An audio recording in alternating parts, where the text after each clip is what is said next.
Hinihikayat na mag-apply ng special permit ang bus companies na nais magdagdag ng biyahe sa holiday season. Narito ang report ni Chris Novelo ng GMA Regional TV Balitang Bicolandia.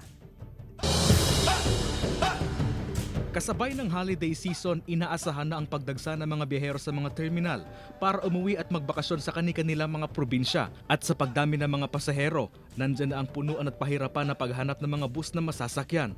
Kaya sa Bicol Central Station sa Naga City, Camarines Sur, may mga nagpapa-advance booking na para sa kanilang pagbiyahe sa Kapaskuhan. Kaya naman ang ilang bus companies, maaga na nag-apply ng special permit para makapagdagdag ng mga bus na babiyahe sa Pasko at Bagong Taon. May mga special permit na rin kami na 30 units. Sa buong Bicol lang yan. Pero yung mga daily trips namin, 21 north and southbound, bali 42 units. Ayon sa inilabas na abiso ng LTFRB, hanggang December 1 na lang sila tatanggap ng mga aplikasyon para sa special permit. Ang special permit na ibibigay ng ahensya ay valid mula December 23, 2023 hanggang January 4, 2024.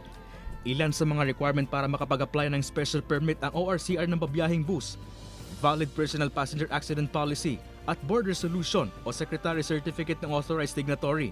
Ayon sa LTFRB, mahalaga mag-apply ng special permit para sa mga karagdagang bus na babiyahe sa holiday season para maiwasan ng mga kolorum at para na rin sa kaligtasan ng mga biyahero. Maging sa mga terminal, nakalatag na rin ang ipapatupad na seguridad sa holiday season.